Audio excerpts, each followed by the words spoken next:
वाले 3 शक्तिशाली मुख्य सिद्धांत हैं।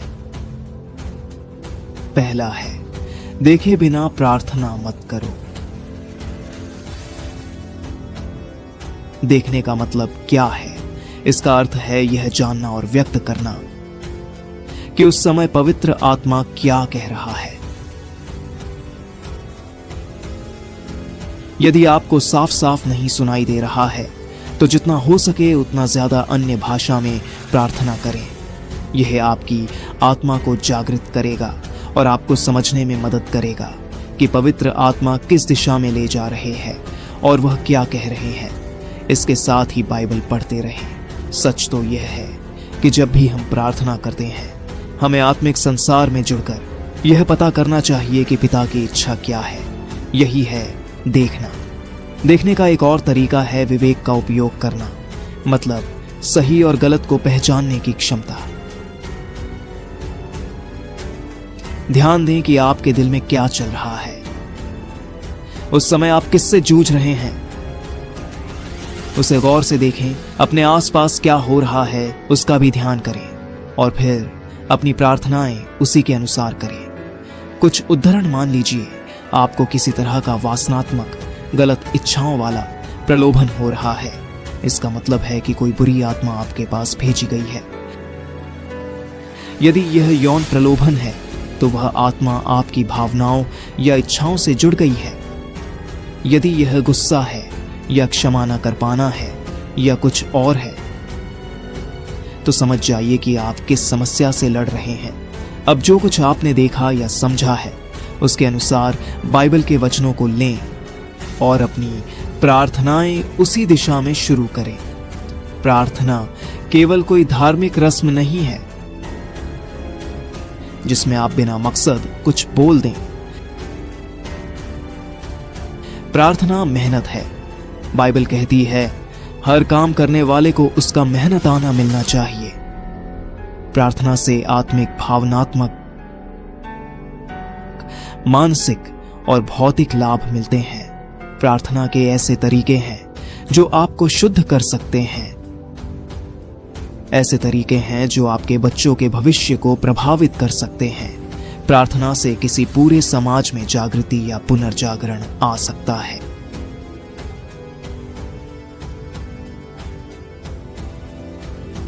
जब आप सही तरीके से और समझदारी से जानते हैं कि किस प्रकार की प्रार्थना करनी है तो बाइबल बताती है कि हर प्रकार की प्रार्थना करनी चाहिए।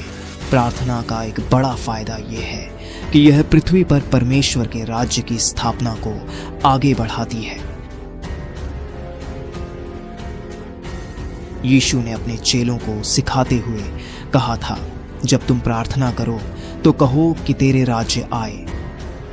इसका मतलब है कि परमेश्वर का राज्य केवल प्रचार करने से नहीं आता। राज्य पहले प्रार्थना से आता है, फिर हम राज्य का प्रचार करते हैं। राज्य को गहरी प्रार्थना के नियमों से बुलाया जाता है और फिर राज्य स्थापित होता है जब लोग बाहर जाकर परमेश्वर के राज्य का संदेश फैलाते हैं। इसलिए हम प्रार्थना करते हैं कि राज्य पृथ्वी पर प्रकट हो। और जब आप इस धरती में रहते हुए राज्य की स्थापना और उन्नति के लिए प्रार्थना करते हैं तो आपको सीधे यीशु मसीह से अद्भुत आशीषें मिलती हैं।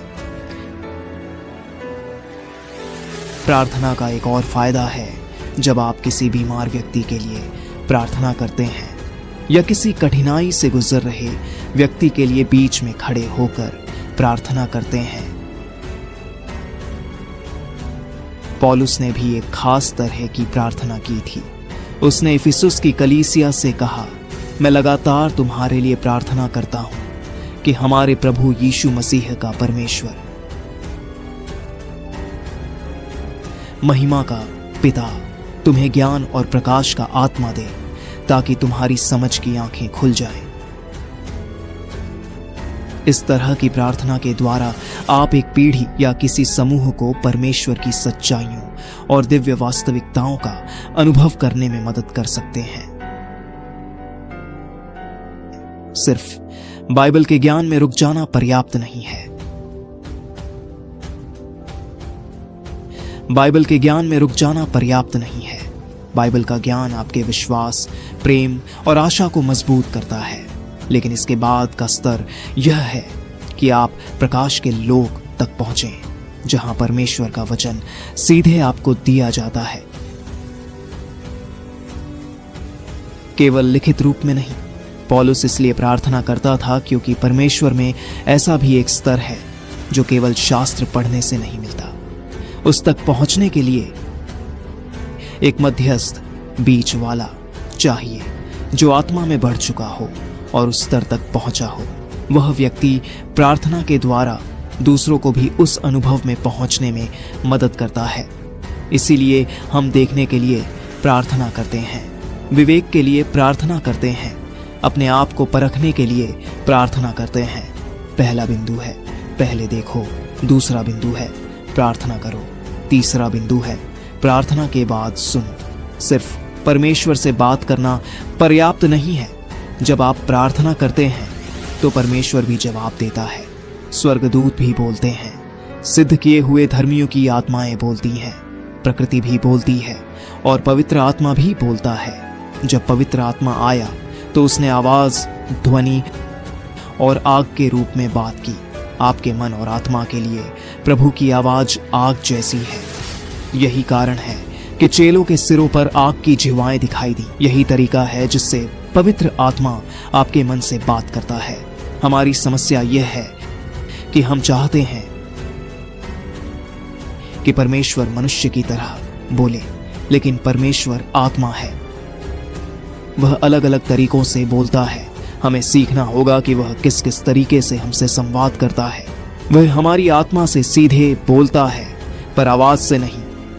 इसे हम अंतर्ज्ञान कह सकते हैं। मतलब यह सचेत तर्क वितर्क की प्रक्रिया के बिना उत्पन्न होता है, लेकिन यह अंतर्ज्ञान से भी गहरा है। जब वह हमारी आत्मा से बात करता है तो वह संदेश हमारी आत्मा से हमारी सोच और फिर हमारे मन तक पहुंचता है। उदाहरण के लिए यूसुफ, जो यीशु का संरक्षक था, जब उसने सपना देखा कि मरियम और यीशु को लेकर मिस्र जाना है, तब तक परमेश्वर पहले ही उसकी आत्मा से यह बात कह चुका था। उसकी आत्मा ने इसे आत्मिक जगत से प्राण तक लिया, फिर उसकी सोच ने इसे एक सपने में बदल दिया ताकि उसका मन उसे समझ सके। जिस दिन उसने सपना देखा वह केवल एक प्रतिध्वनि गूंज थी जिसे परमेश्वर पहले ही बोल चुका था। इसलिए जब आप अन्य भाषा में प्रार्थना करते हैं और यदि आपको सीधी आवाज या दर्शन नहीं मिलता तो अपने बिस्तर पर लेट जाइए और कहिए, पिता धन्यवाद उन वचनों के लिए जो आपने मुझसे कहे हैं, कृपया इन्हें मेरे मन में साफ कर दीजिए। फिर सो जाइए। आपको आश्चर्य होगा कि उसी रात आपका सपना या दर्शन आपकी प्रार्थना का उत्तर देगा। कभी कभी परमेश्वर आपको दर्शन देता है और कहता है, तुमने पहला चरण पूरा कर लिया है, अब अगले चरण में जाओ। फिर 3 दिन और प्रार्थना करो, क्योंकि आप परमेश्वर के हाथ में एक उपकरण है, उसके युद्ध का हथियार। इसलिए देखना यह है, जब आप देखते हैं तो आप परमेश्वर की उन इच्छाओं को ग्रहण करते हैं जिन्हें आध्यात्मिक क्षेत्रों लोक में प्रकट और स्थापित किया जाना है। फिर आप उन्हें लागू करते हैं। यही प्रार्थना है, क्योंकि परमेश्वर अपनी इच्छा का उत्तर देता है। प्रार्थना की सामग्री यानी आवश्यक बातें, प्रार्थना जो व्यर्थ नहीं है और जो परमेश्वर की इच्छा है, जो उस स्तर तक पहुंच चुके हैं और एक और जो अभी तक वहां नहीं पहुंचे हैं।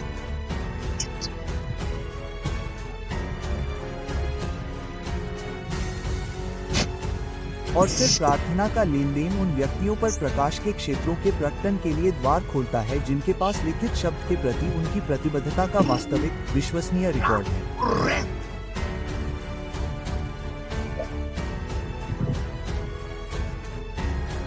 इसलिए हम प्रार्थना करने के लिए देखते हैं, हम प्रार्थना करने के लिए विवेक करते हैं,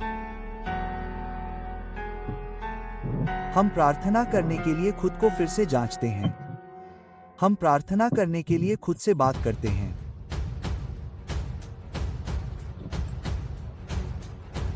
और अगला बिंदु प्रार्थना है।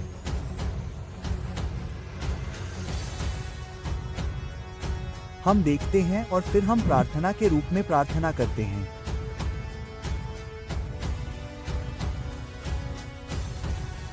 फिर 12वीं प्रार्थना के बाद आप सुनते हैं,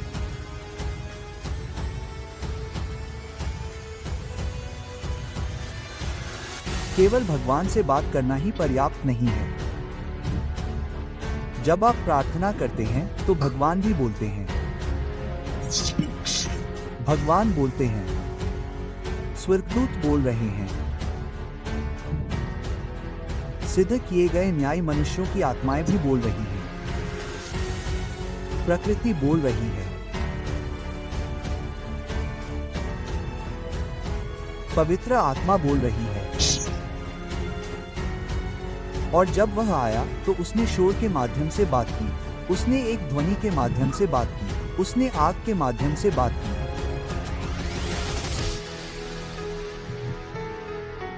आपकी आत्मा के लिए प्रभु की वाणी आग है।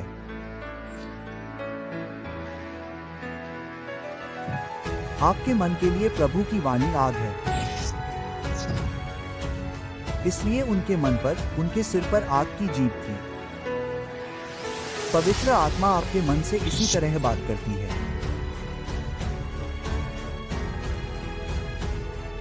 हमारी समस्या यह है कि हम प्राकृतिक दृष्टिकोण से आध्यात्मिक हर चीज को वश में करना, बनाए रखना और समझना चाहते हैं। हे भगवान, मुझसे बात करो। तो आप इंतजार कर रहे हैं कि भगवान आपसे उसी तरह बात करे जैसे एक सामान्य इंसान आपसे बात करता है। लेकिन आप भूल गए कि भगवान एक आत्मा है। भगवान कई आयामों में बात करते हैं। भगवान इंसान के रूप में नहीं बल्कि आत्मा के रूप में बात करते हैं। इसलिए ये हम पर निर्भर करता है कि हम उनके विभिन्न तरीकों से बात करने के तरीके को जानें। वह हमारी विविध प्रकृति से संवाद करते हैं। भगवान आपकी आत्मा से कैसे संवाद करते हैं? बेशक, भगवान आपकी आत्मा से मौखिक रूप से संवाद नहीं करते हैं। प्रभु की स्पष्ट आवाज आपकी आत्मा में एक अलग तरीके से जाती है जिसे आप अभी तक नहीं समझ पाए होंगे। इसे अंतर्ज्ञान कहा जाता है और यह अंतर्ज्ञान से भी आगे निकल जाता है। ठीक है, भगवान आपकी आत्मा से कैसे संवाद करते हैं? और भगवान आपके दिमाग से कैसे संवाद करते हैं? हम अपने दिमाग के दायरे में भगवान की आवाज कैसे प्राप्त करते हैं?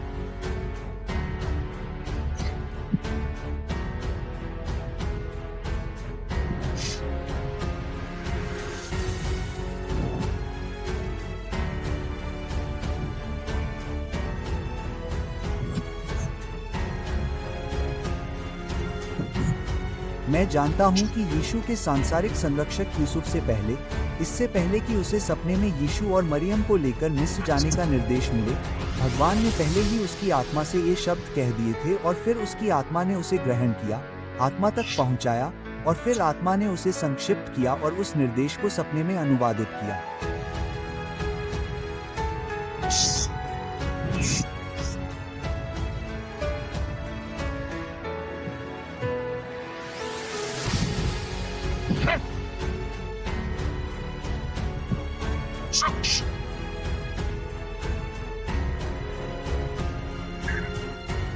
और फिर दिमाग ने उस निर्देश को प्राप्त किया। सुनो, जिस दिन यूसुफ ने वह सपना देखा था वह एक गूंज मात्र थी। वह पहला पल नहीं था जब ईश्वर ने उससे बात की थी। ईश्वर ने उससे बच्चे के जन्म से पहले भी बात की होगी।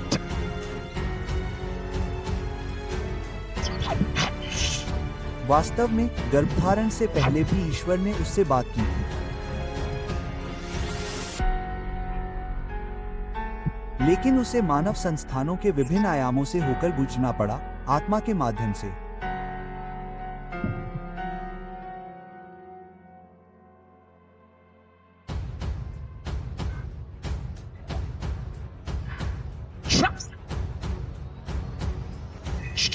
नियत समय पर प्रभु का वह निर्देश बदल गया, प्रसारित हुआ, आत्मा और रूपक के दायरे से आत्मा के संकायों के माध्यम से एक सपने में यात्रा की ताकि वह निर्देश यूसुफ तक उसकी समझ और समझ के अधिकार क्षेत्र में पहुंचाया जा सके।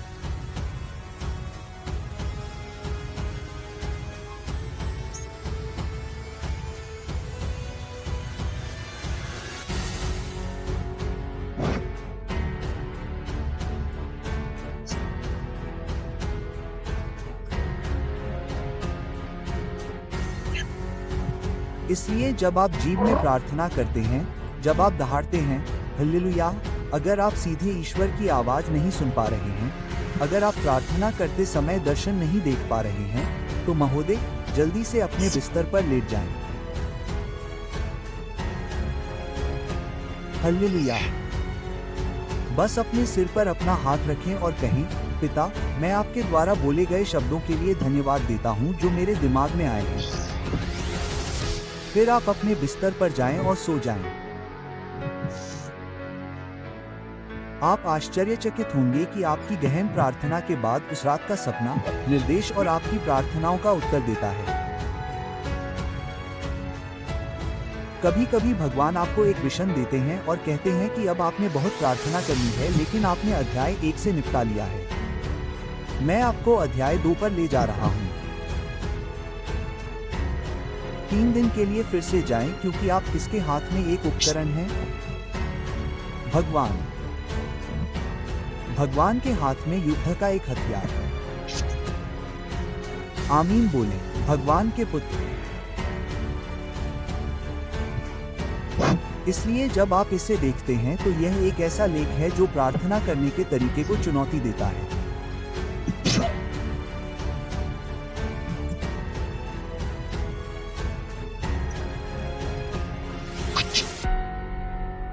इसे देखना भगवान के इरादों को इकट्ठा करना है, उन्हें आह्वान करना है, उन्हें आगे लाना है, उन्हें मेरों में स्थापित करना है और फिर आप उन्हें लागू करते हैं।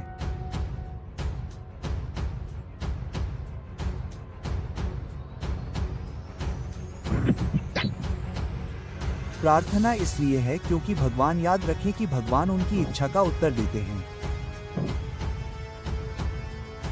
इसलिए प्रार्थना की सामग्री भगवान की इच्छा है।